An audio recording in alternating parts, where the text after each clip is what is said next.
Welcome to the deep dive. We're here to unpack the information that, well, really matters. And today we are taking a deep dive into something that touches almost everyone: personal finance and investing. It really does. You know that feeling, that desire for financial freedom, for security? It feels pretty universal. Absolutely. And the stats back it up. A surprising 53% of people are actually making money-related New Year's resolutions this year. So our mission today is pretty clear. Simplify how you can genuinely make the most of your money. Mm-hmm. Offer a kind of shortcut, maybe, to being properly informed, but without feeling totally overwhelmed. Because, like we always say, the most expensive thing any of us pays for, it's the information we don't have yet. And that's exactly what we want to shed light on today. The principles we're going to explore, they're foundational, really. They apply whether you're just starting out, first job, or if you're already earning a pretty significant income. Right. This deep dive, the idea is to cut through all that complex financial jargon, turn it into clear, actionable steps, and focus not just on what to do, but really getting the why behind it all. Why does this actually matter? Okay, let's tackle a big misconception right away. This idea that investing, it's only for people who are already rich. Yeah, the wealthy club myth. Or, you have to be over 40. Or the only real investment you can make is buying a house. Right. All common beliefs. But it's just not the truth. We've seen it again and again. Grasping just a few basic things about money and investing can open up, well, a rich life that's maybe beyond what you even imagine right now. Mm-hmm. Define your own rich life. Exactly. More travel, maybe staying in nicer hotels if that's your thing, or, this is huge, just more time with the people you care about. Whatever that rich life looks like for you, it's definitely within reach. And, a really powerful insight here is how deep our relationship with money goes. It's often like this invisible backpack we carry from childhood. Invisible backpack, I like that. Yeah, it influences everything. How we earn, how we grow money, how we spend it, how we save.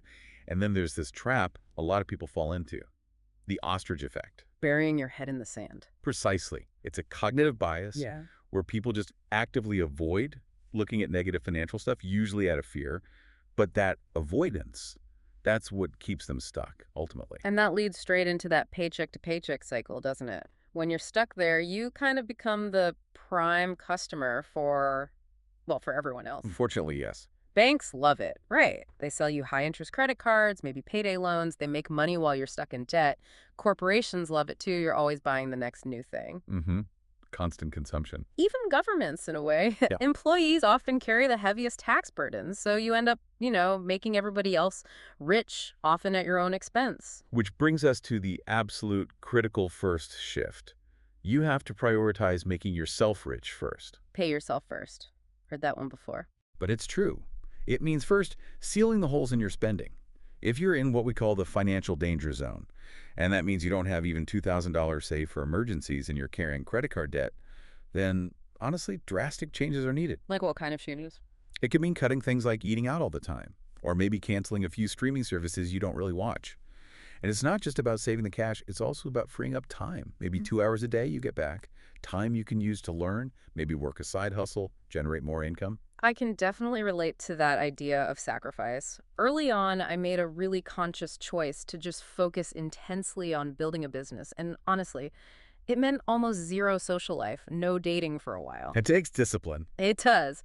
But that intense focus, it paid off later. And other parts of life kind of fell into place after that. It really is that pick your hard thing, isn't it? Hard now, focused effort, or hard for the rest of your life, struggling financially. Exactly. Choose your heart. Yeah.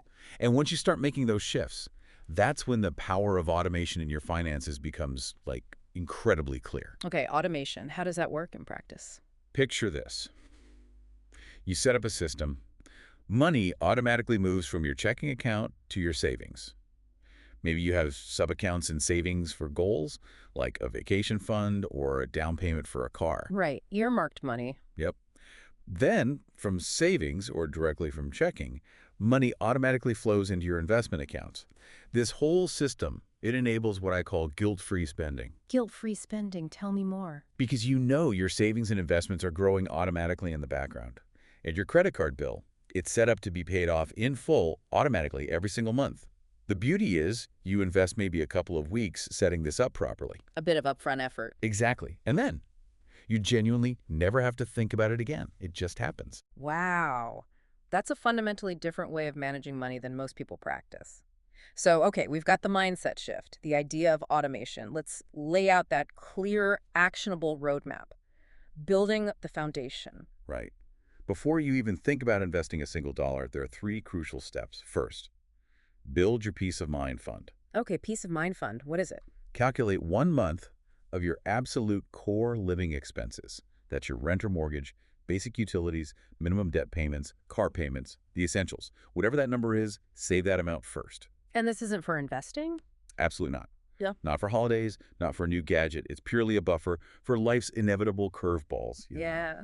The boiler breaks, the car needs urgent repairs. Makes it happen. They always do. And get this, just having that 1 month saved puts you ahead of 59% of Americans and 30% of people in the UK who couldn't even cover a $1,000 surprise expense. That's actually quite shocking. It really shows how many people are living right on the edge. It does, which leads directly to step 2, cut financial bleeding. Sounds dramatic. What does that mean? It means tackling high-interest debt. If you've got savings earning, let's say, 4% interest, but you're carrying credit card debt at 20%, You're losing money fast. they're literally leaking money Yeah. faster than you can earn it back in savings. Mm. It's like trying to fill a bucket that's riddled with holes. So your absolute top priority has to be paying off any debt that costs you more than, say, 8% interest. Especially credit cards, right? Credit cards are the main culprit, often accruing interest monthly. They can be useful tools for points or rewards, but only if you are disciplined enough to pay them off in full every single month. Otherwise, the interest just wipes out any benefit. Okay, so peace of mind fund first, then aggressively tackle that high interest debt. Yep. Got it. What's next? Step 3, build your emergency buffer. This is a bigger cushion. We're talking 3 months of those core living expenses if you're single and your income is pretty stable. Okay. Or bump it up to 6 months if you're the main breadwinner for a household, or if your income is unpredictable, maybe you're freelance or commission-based. And the purpose of this bigger buffer. This protects you against the bigger life events. Job loss, a major health issue, something that could disrupt your income for longer. Yeah. And there's fascinating research from Vanguard showing that having this 3 to 6 month buffer actually does more for your emotional well-being than earning over $200,000 a year. Wow. Really? More than a huge salary. Yeah, it reduces stress, improves productivity at work, all because you have that underlying peace of mind, that security. Okay, that makes sense. So, secure the foundation, peace of mind fund, kill high interest debt, build the 3-6 month emergency buffer, then and only then we talk investing. Exactly. Because let's be crystal clear. With the cost of living constantly rising, with inflation eating away at savings, you simply cannot save your way to a comfortable retirement. You have to invest. Right. But investing still feels daunting for a lot of people. Complex. Where do you even start? Keep it simple. That's my core principle. Focus on the long term. For family members I help, the absolute simplest starting point, a target date fund. Target date fund. How does that work? You literally pick one fund based on the year you roughly plan to retire. So maybe a Vanguard 2065 fund or Fidelity 2065, Schwab 2065. They all offer them. And what's inside that fund? That's the beauty. They're automatically diversified, a mix of stocks and bonds from all over the world. And they automatically rebalance over time, becoming more conservative, shifting more towards bonds as you get closer to that target retirement date. It protects your gains. So it adjusts itself. You don't have to manage it. Pretty much set and forget. It's brilliant for beginners. Now, for a slightly different approach, still incredibly simple, you have index funds. Okay, index funds. Heard of those? Like the S&P 500? Exactly like the S&P 500. An index fund is basically one single investment that holds stocks in hundreds, sometimes thousands, of companies. Mm-hmm. So the S&P 500 fund owns a tiny piece of the top 500 U.S. companies. So you're buying the whole market, essentially. You're buying a slice of the global economy, or a piece of capitalism itself, you could say. Very broad diversification, very low cost usually. And where do people actually buy these? Target date funds, index funds? You typically go through low-cost brokerage firms. Think Vanguard, Schwab, Fidelity, the big reputable names. Okay. But what about all those flashy investing apps you see advertised everywhere, the ones that look like games? Ah, yes. Be very, very careful there. Many of those gamified apps are specifically designed to encourage frequent trading. Lots of alerts, flashy graphics. Trying to get you hooked on the action. Exactly. And frequent trading, driven by emotion, is usually a losing strategy for the average person. Real investing, the kind that builds long-term wealth, should honestly be, well, Boring. Boring. Boring and automatic. Like watching paint dry. You set it up, you contribute regularly, and you let it do its thing. You could probably only check your investments maybe every 3 to 6 months, not every day. Less checking equals less temptation to tinker. Precisely. And try to check on a desktop computer, not your phone app. It creates a bit more friction, makes you less likely to make impulsive emotional decisions when the market inevitably dips. Okay, boring is good. Got it. What kind of returns can people realistically expect over the long haul? Well, if you look back at history, the stock market, broadly speaking, has averaged returns of around 10 to 11% per year before you account for inflation. Okay. After inflation, that's typically been around 7 to 8% per year over the last century or so. Obviously, past performance isn't a guarantee, but it gives you a solid benchmark. But what does 7 or 8% actually do for someone starting with, say, not a huge amount of money? Okay, let's make it tangible. Imagine using a compound interest calculator. Let's say you start investing at age 16, maybe with some birthday money or earnings from a part-time job, just $5,000. Okay, 16 years old, $5. Then you manage to consistently add $5,000 every year. Maybe that increases over time as your income grows. Let's say it averages out to $30,000 per year over your working life. Still seems like a lot, but okay, for the example. Right, and you do this consistently for 49 years until you hit age 65. Yep. And you achieve a, let's say, conservative 7% average annual return after inflation. Okay, what's the number? You'd have over $12 million. 12 million. From starting with 5K and adding consistently. Yes, and the most powerful ingredient in that entire equation, time. Time is, without doubt, the most significant factor when it comes to compounding wealth. That really drives home the point about starting early, even if it's small amounts. Absolutely, and it also highlights this idea of endurance over excitement. You don't need to hit home runs or pick the next hot stock. Just stay in the game. Exactly. Consistently earning average market returns, but doing it over an above-average period of time, that's what will likely put you in the top 5% of all investors. Look at Warren Buffett. The classic example. Right. 99% of his massive net worth was actually accumulated after his 60th birthday. It wasn't genius stock picks early on. It was decades of compounding. Or consider Ronald James Reed. Who was he? He was a janitor, lived a very frugal life, but he consistently put money into blue-chip stocks and just left it alone. For 70 years. When he died, he was an $8 million millionaire. Wow. From a janitor's salary. Just by holding on. Sheer endurance. Which brings us to dollar cost averaging. This sounds fancy, but it's simple. It just means investing the same dollar amount regularly, say, every month, regardless of what the market is doing. So buying whether the market's up or down. Yep. When prices are high, your fixed amount buys fewer shares. When prices drop, that same amount buys more shares. It smooths out your purchase price over time. And honestly, anyone with an employer-sponsored retirement plan like a 401k or pension is probably already doing this without even realizing it. Right, because the contributions come out of each paycheck automatically. Exactly. Now, shifting slightly to the psychology of it all, Fidelity did some fascinating research. They found that on average, individual investors actually underperform the very mutual funds they invest in. How is that possible? They own the fund. Because of behavior, emotional decision-making. When the market drops, people panic. Fear kicks in, they sell low. Then, when things feel safe again and the market's recovered, they buy back in high. They dance in and out of the market. Chasing performance, getting whipsawed. Precisely. And the most striking finding from that Fidelity study, the best performing accounts belong to, well, dead people? Seriously, dead people. Seriously. Because they obviously couldn't touch their accounts. No panic selling, no emotional trades. The second best performing group. People who had simply forgotten they even had an account with Fidelity in the first place. That's incredible and kind of darkly funny. Isn't it? Yeah. The clear lesson is, choose investment strategies and setups that encourage you to buy and hold, that minimize the chances of you messing it up with emotional reactions. Set it and forget it as much as possible. Set it and forget it. Okay, that's a powerful mantra. But beyond just investing passively in the market, how can people actively work to, increase their income and build wealth more dynamically? Yeah, great question. A key insight here is that ignorance is often the biggest debt. It's about understanding your value and finding the people or places that recognize that value the most. What do you mean by that? There's a classic story, maybe apocryphal, about a father teaching his son about value using an old beat-up car. He takes it to a regular car dealership. They offer him $1,000. Okay. Takes it to an impound yard. They offer $500 for scrap. Right.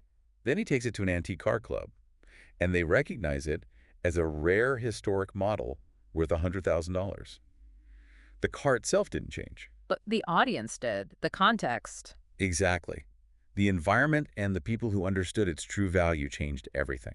So you need to find where your skills and talents are most valued. That leads into the idea of leverage, right? Getting more output for your input. Precisely. Leverage is just the difference between what you put in time, effort, capital, and what you get out. High leverage means a little input gives a big output. Low leverage is the opposite. Lots of effort for little return. And there are different kinds of leverage. Yeah, you can think of them as stair steps of income change. Yeah. The first is labor. That's being an employee. You trade time for money. You can increase leverage by becoming self-employed, maybe eventually having others work for you. Okay, scaling your own efforts. Right. The next step up is media leverage. Think creating something, once a digital product, like an ebook, an online course, music, software code, and then being able to sell or license it thousands, maybe millions of times. Your upfront effort is leveraged massively. Create once, sell many times. Exactly. Then there's capital leverage. This is simply money making more money. Investing, which we've talked about, your capital is working for you. The army of capital. Yeah. And perhaps the highest form is technology leverage. Building something like a software platform or an app that millions can use simultaneously. The initial build cost is high, but the marginal cost of adding another user is near zero. Huge leverage. The goal really is to try and stack as many of these types of leverage as you can throughout your career. Okay, stacking leverage. How do you apply that to your own skills? Let's do a quick exercise. Imagine a whiteboard. One side says skills, the other side says money. Okay, got the visual. Now, how do you connect those skills to the most money possible? It really boils down to two things: the size of the problem you solve with your skills and the value of the solution you provide. Size of problem, value of solution. Give me an example. Okay, let's say you're a good writer. That's your skill. If you use that skill to write articles for a small local newspaper, you're solving a relatively small problem. The value is perceived as low, so the pay is probably low. Makes sense. But if you specialize, become a highly skilled medical writer who can translate complex research for doctors or pharmaceutical companies, now you're solving a bigger, more valuable problem. You could potentially earn $150,000 or more. Same core skill, different application. Exactly. Or pivot again. Become a financial writer crafting high-stakes reports or marketing materials for investment firms. Hugely valuable problem you're solving there, potentially very lucrative. The key is finding where your unique skills intersect with the biggest, most valuable problems in the right industries. And finding the right antique car dealership for your skills. You got it. And this leads to another powerful strategy for accelerating wealth: deal structuring. Deal structuring. Sounds like something for high-flying executives. Not necessarily anymore. It just means negotiating beyond a simple fixed salary. Maybe you take a slightly lower base pay, but in exchange, you get a percentage of the upside you help create for the company.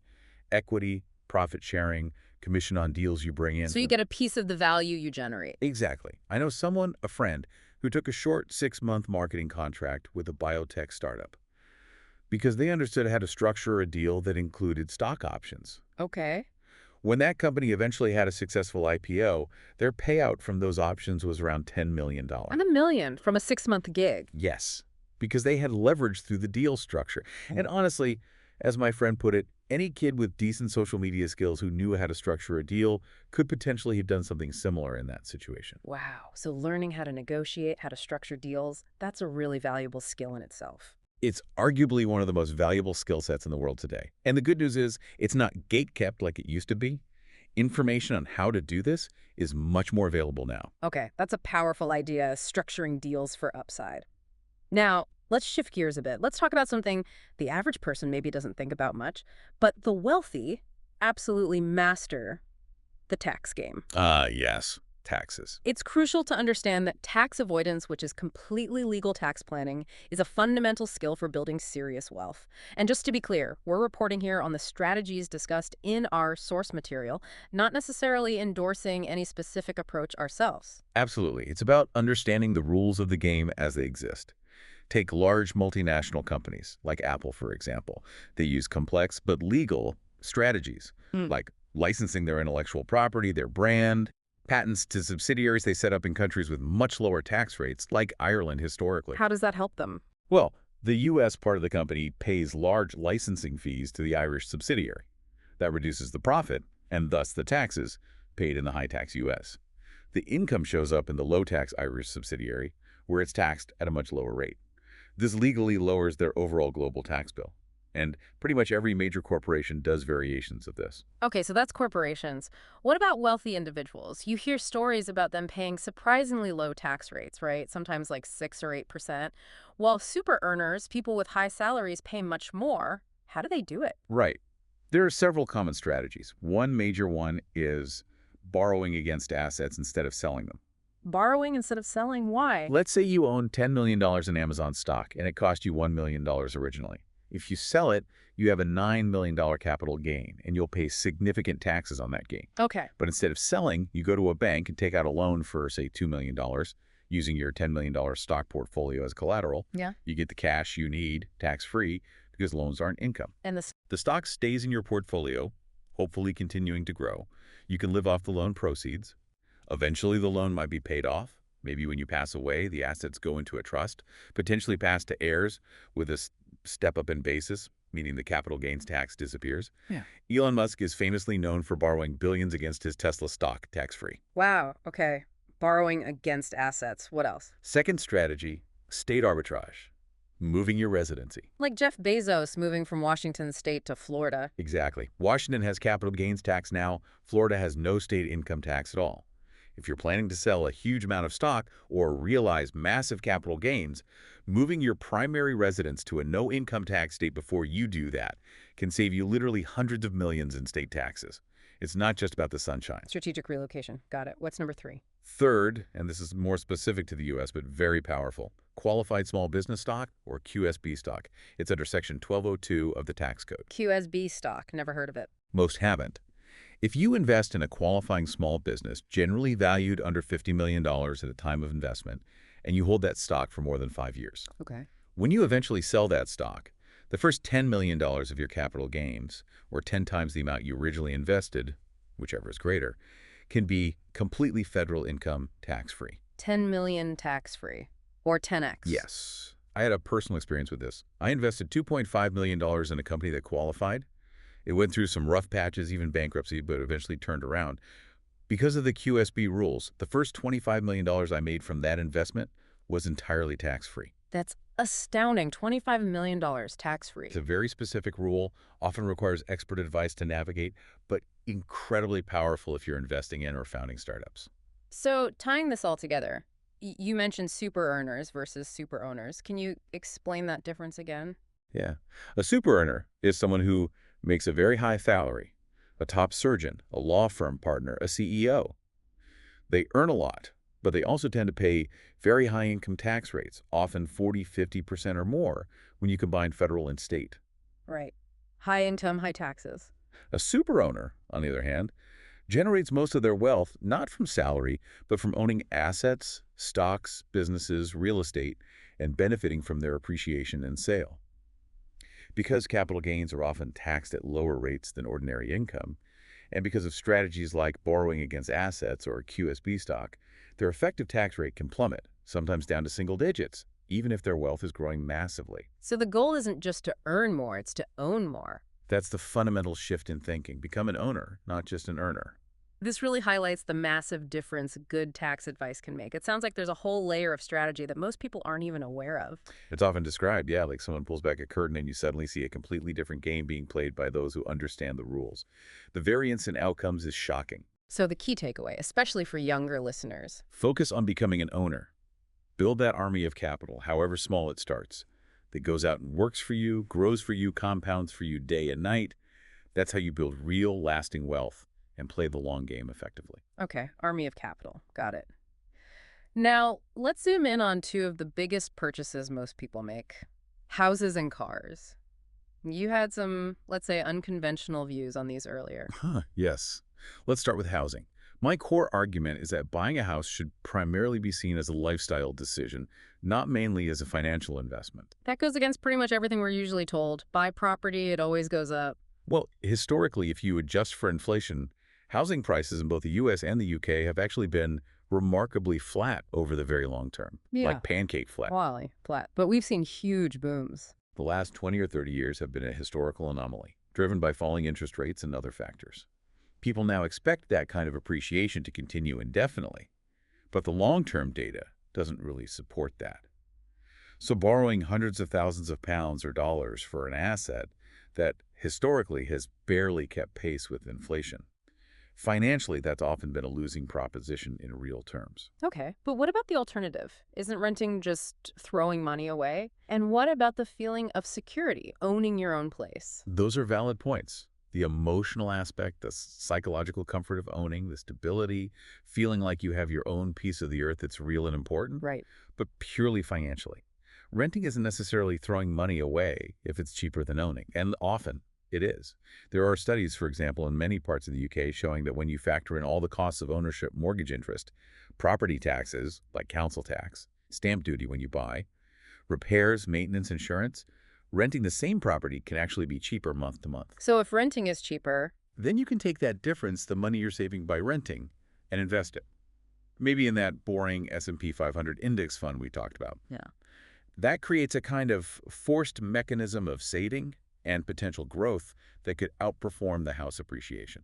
Can you give an example? Sure, my own personal experience. Yeah. I bought a flat in London back in 2017. Over the next few years, it went up in value by about 10%, maybe 50,000 pounds. Sounds okay, right? Yeah, 50K is 50K. But in that exact same time period, if I just put that deposit money into an S&P 500 index fund, it would have more than doubled. So the opportunity cost was significant. Again, owning provides stability, but don't automatically assume it's the best financial investment. Okay, interesting perspective on housing. What about cars? Another huge expense where people often seem to overspend. Oh, definitely. Cars are usually bought based on emotion, not on cold, hard numbers. People fall in love with the model, the smell of the new car. A monthly payment trap. Exactly.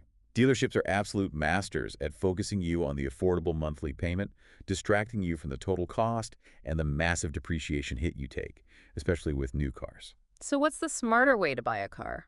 My recommendation: generally buy a car that's about 3 to 5 years old, Why that age? because the steepest part of the depreciation curve, often 40–50% of the car's value has already happened. Someone else paid for that massive initial drop. You get a reliable vehicle for a much lower price, and your ownership period experiences much slower depreciation. Let someone else take the biggest hit. Makes sense. What about leasing? Leasing can make sense if you're wealthy, you always want a new car every few years, and you simply don't care about the depreciation cost. You're paying for the convenience. But for most people trying to build wealth, buying slightly used is usually much better financially, personally. Given how much I travel, I find just using taxis or ride-sharing like Uber is actually more economical than owning a car in a big city. It all comes back to that idea you mentioned earlier, opportunity cost. Every single time, every dollar, every pound you spend on one thing, a slightly fancier car, a bigger house than you need, is a dollar a pound that isn't being invested, isn't compounding, isn't working for your future self. Can you quantify that? Think about it this way. Maybe you treat your team to a $100 lunch. Nice gesture. But if you had invested that $100 in the S&P 500 instead and let it compound at historical average returns for, say, 40 years, that $100 lunch could potentially have cost your future self $5,000 or more in lost growth. Thinking about spending in terms of its future compounded value can be a real eye-opener. Okay, that's a sobering thought. $100 lunch costing 5 to away. Right, let's shift focus again. Let's explore something newer, more on the cutting edge, the world of blockchain and cryptocurrency. How does this fit into the picture? Is it just speculation or a real investment opportunity? It's a fascinating area, definitely disruptive. To really simplify blockchain, think of it as a public database in the sky. Okay, public database in the sky. Yeah. Instead of one central company or government controlling the database, it's copied and constantly checked by thousands of computers all around the world, all connected on a network. This network collectively verifies transactions, making it a kind of shared source of truth without needing a middleman, like a bank. So it's decentralized trust. Exactly.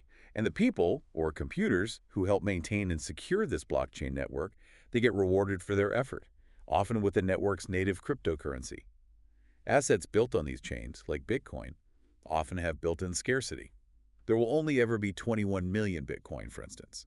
That scarcity helps create the value and the reward system. What makes crypto interesting from an investment perspective beyond just the tech? Well, a few things. One is its accessibility. It creates more of a level playing field globally. It's a globally homogeneous asset. Bitcoin is Bitcoin, whether you're in Nigeria or London. Bypasses traditional systems. Right. It bypasses the old banking infrastructure. which can be slow, expensive, and exclusive. And importantly, it allows for fractional ownership. You don't need $60,000 to buy one Bitcoin. You can buy $10 worth. Makes it accessible to almost anyone. Exactly. And we're starting to see really interesting use cases emerge now, beyond just digital gold. Think about gaming. Gaming. How does crypto fit in there? Well, traditionally, if you earned a rare item in a game like a super valuable player card in FIFA, say Messi, you only owned it inside that game's ecosystem. You couldn't sell it outside the game. Right, controlled by the game company. With blockchain, those in-game items can be created as unique digital assets, NFTs, that you truly own on the blockchain. You could potentially trade that Messi card on an open marketplace outside of the FIFA game itself, creating whole new economies. Or think about Ethereum. Owning Ether, the native token, isn't just owning a coin. It's like owning a piece of a decentralized internet infrastructure. As more applications get built on Ethereum as the network grows, the demand for Ether potentially increases, and the value of your token could rise. You're participating in a potential technological revolution. Okay, intriguing. So for someone listening who's maybe crypto curious but a total beginner, what are the first practical steps? How do you even buy some? The simplest starting point is to open an account with one of the major reputable crypto exchanges or providers. Think Coinbase, Kraken, Crypto.com, Gemini. Even PayPal offers some crypto buying now. Just to get started, get your feet wet. Exactly. Just buy a small amount, get a feel for what it's like to own an asset that, frankly, goes up and down a lot. Volatility is part of the game here. Okay, learn by doing, but start small.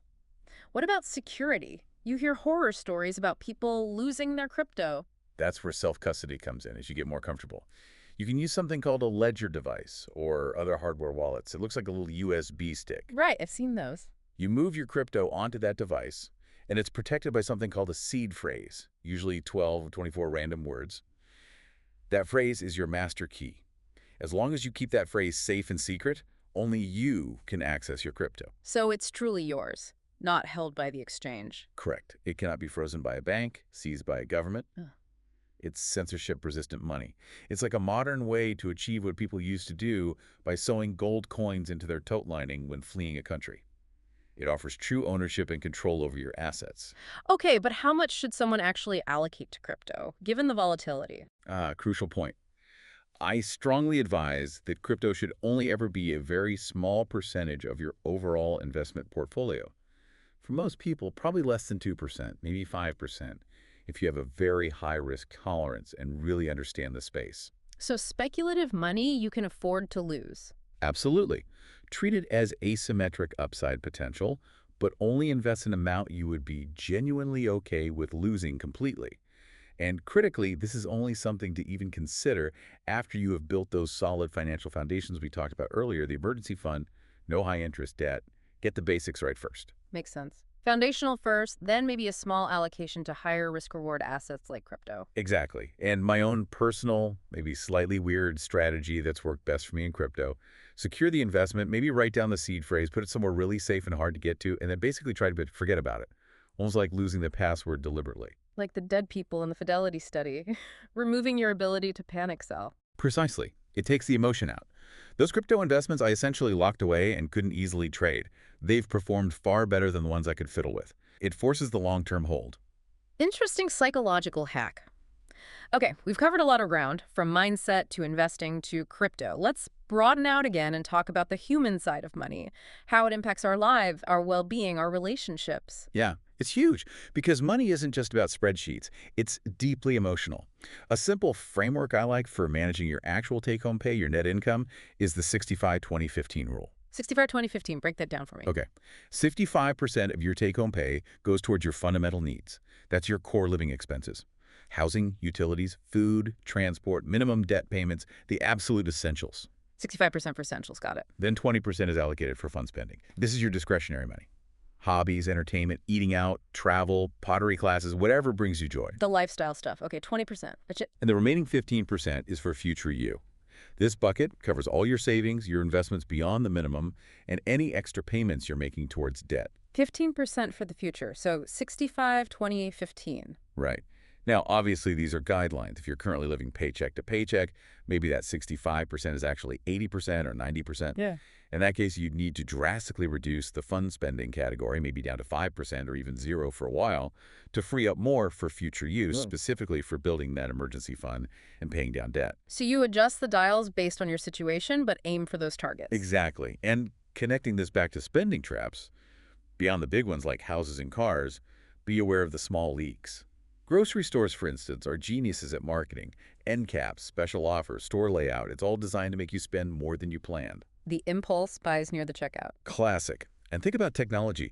The law of diminishing returns is so real there.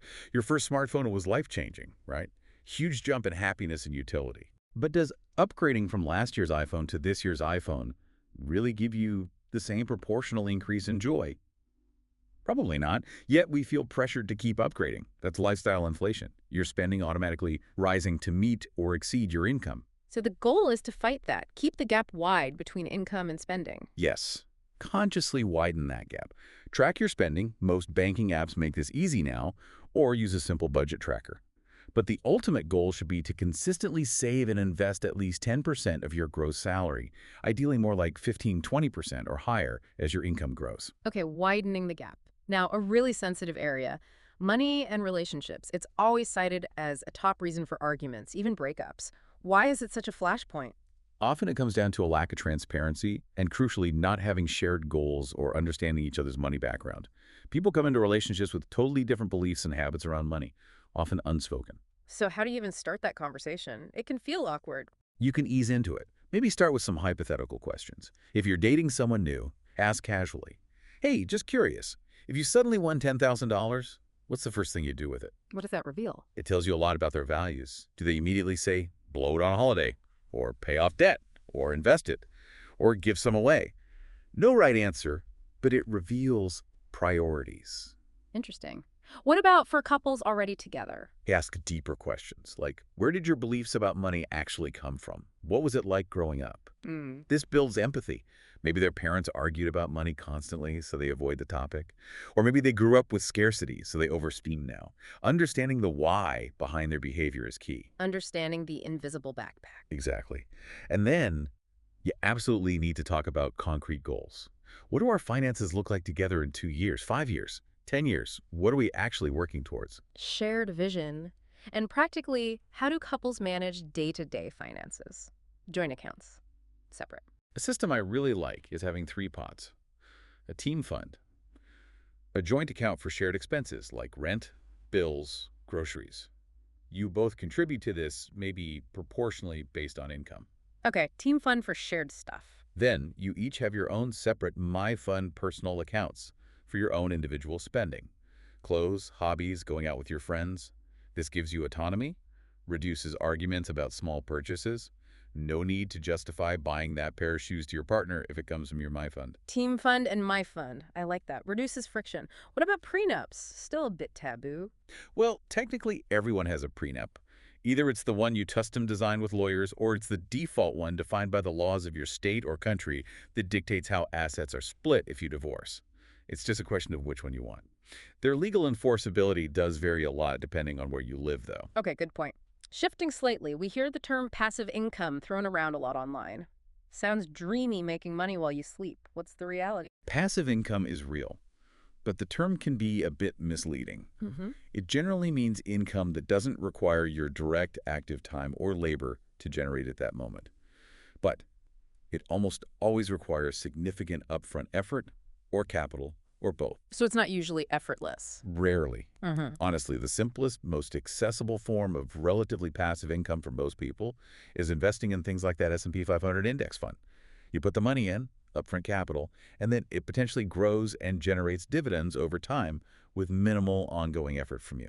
Okay, investing is one way. What about side businesses? Side businesses are a great way to build towards passive income, but they usually start out very active. You could do something for immediate cash, like renting out a spare room on Airbnb or dog walking. That's trading time for money initially. Active income first. Right. Or you could build something based on your value and skills, aiming for that media or technology leverage we talked about. Maybe create an online course, teaching something you're an expert in. Write an ebook, build a small software tool. That takes a lot of upfront work. But then it can generate income more passively later. Potentially, yes.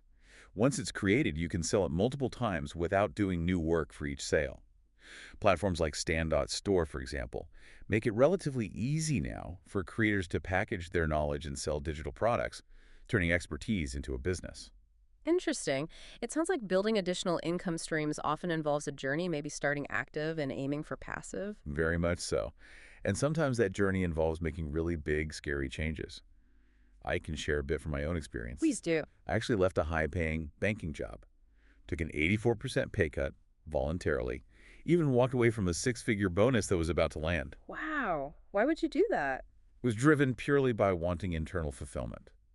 I wasn't happy, and I wanted to do work that felt like it genuinely helped people on a path I believed in. But telling my manager I was resigning, Mm-hmm.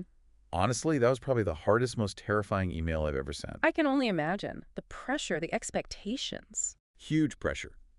Especially, as a first or second generation immigrant, there could be this immense feeling of guilt almost about walking away from a secure, prestigious, well-paying career that your family sacrificed for.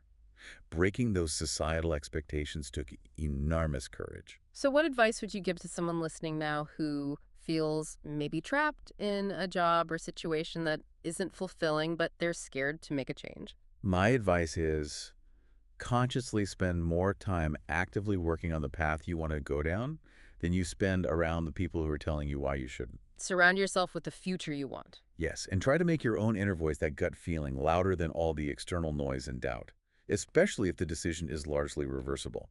So many people spend years agonizing over leaving a job or starting a business, staring at a door they could always just walk back through if it doesn't work out. If it's reversible, maybe take the leap. Make your inner voice louder. Great advice. Looking towards the future now, how do you see technology like artificial intelligence changing personal finance? AI is already becoming an incredible tool, especially as a starting point for personalized advice. You could, for example, use something like ChatGPT. Maybe take screenshots of your bank statements, anonymize them first, and ask it to analyze your spending, identify areas where you might be overpaying fees, or suggest better savings accounts based on current interest rates. So AI is a personal financial analyst. Potentially, yes. I know someone who literally did that, fed their bank data into an AI and asked it to find savings. It flagged high investment fees they were paying unnecessarily, pointed out subscriptions they'd forgotten about. It can be really powerful for that logical, analytical side of money. But it can't replace everything. No, because as we've discussed, so much of money is emotional. The fear, the greed, the biases, the relationship dynamics. AI is great with the numbers, but that deep emotional side still requires human understanding, empathy, and often human advisors or coaches. Good point. And one last quick practical thing, credit scores. How important are they really? They're surprisingly important, especially when it comes to getting approved for big things like mortgages or car loans, and crucially, getting favorable interest rates on those loans. A good score can save you thousands over the life of a loan. And how can people improve their score beyond just paying bills on time? Paying bills on time is the biggest factor, for sure. But other simple things can help, like making sure you're registered to vote, as that helps verify your identity. Or even calling your credit card companies and asking them to increase your credit limit, assuming you won't actually spend more. How does increasing the limit help? It lowers your credit utilization ratio, the amount of credit you're using compared to your total available credit. Lenders like to see low utilization and suggest you're not overstretched. So small tweaks can sometimes make a difference. Got it. Wow. This has been an incredibly comprehensive deep dive. It's just so clear that really understanding these principles, mindset, saving, debt, investing, taxes, even crypto and relationships, and then applying them can fundamentally change your path towards financial security and ultimately that freedom we all desire. Absolutely. The path definitely takes discipline, some focused effort, maybe some sacrifices along the way. But the insights you've shared today really offer a clear blueprint, a roadmap for anyone looking to transform their financial life. And maybe, as people reflect on all this, I can leave them with one final thought to chew on. It builds on everything we've talked about. Please do. Ask yourself this: how many of your daily financial decisions, the small ones and the big ones, are truly driven by logic, by clear thinking, and by what you genuinely value deep down? And how many are actually driven by unexamined emotions, by fear, by maybe keeping up with the Joneses, that pursuit of external validation? Yeah. And what might actually happen in your life if you dared, just dared, to consciously choose logic and true alignment with your own values more often, even, and maybe especially, when it feels counterintuitive or goes against the grain. That's a powerful question to end on, thinking about the why behind our choices. Thank you so much for sharing all these invaluable insights today. It's been incredibly illuminating. My pleasure. Hopefully it empowers people to take control. I have no doubt it will. We really hope this deep dive encourages everyone listening to reflect on their own financial journey and consider how they can start applying some of these powerful ideas to their own lives, starting today.